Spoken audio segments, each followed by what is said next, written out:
Bonjour, je vais vous présenter les nouveautés de la version 3.1 de MuseScore. Première nouveauté, le rendu audio des nuances sur une seule note. Jusqu'ici, on pouvait écrire sous une seule note plusieurs nuances, mais MuseScore, lorsque l'on jouait le morceau, ne proposait pas le rendu de ces nuances. Maintenant, si je joue cette partition, vous allez entendre sur cette note le fortepiano suivi du crescendo, de même sur cette note. Écoutons.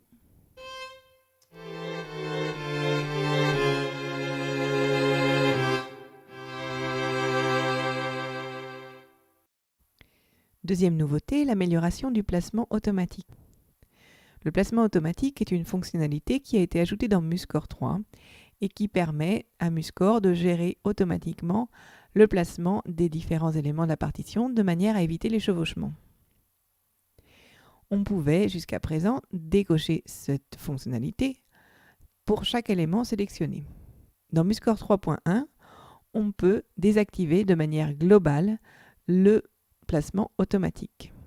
Pour ce faire, il faut aller dans Édition, Préférences et Raccourcis pour créer un raccourci qui nous permettra d'activer ou de désactiver le placement automatique de manière globale. Donc j'ai ici créé mon propre raccourci. Je vous renvoie à la vidéo que j'ai faite sur le sujet si vous souhaitez savoir comment configurer vos raccourcis. Je mettrai le lien sous cette vidéo.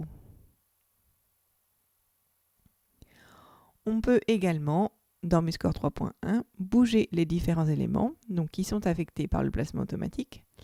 On peut les bouger avec plus de liberté. Donc par exemple ici, si je veux échanger le tempo et l'indication, je peux le faire. Vous voyez que MuseScore réajuste le positionnement de la partition, justement parce que ce placement automatique est toujours actif. Troisième nouveauté, le collage demi-durée et le collage double durée. Il suffit de sélectionner des mesures sur votre partition,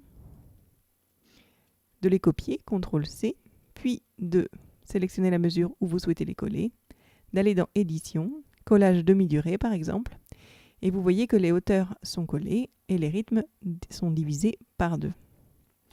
Donc CTRL-Z pour annuler. De la même façon, Édition, collage double durée, tous les rythmes sont multipliés par 2.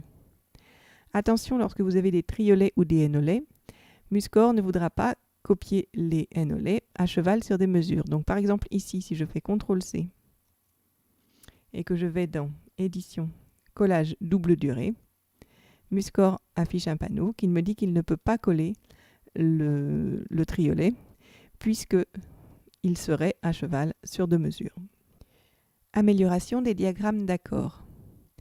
Dans MuseScore 3.1, lorsque vous ajoutez un accord à votre partition, automatiquement le symbole d'accord est associé.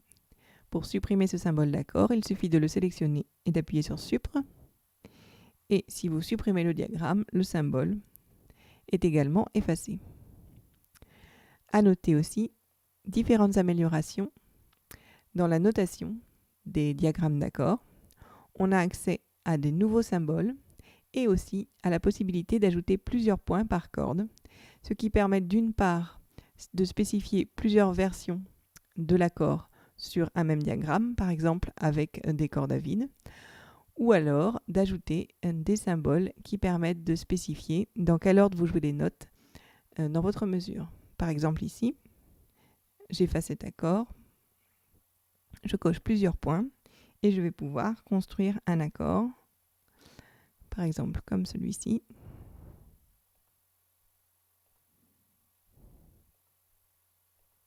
Chose qui n'était pas possible dans les versions précédentes.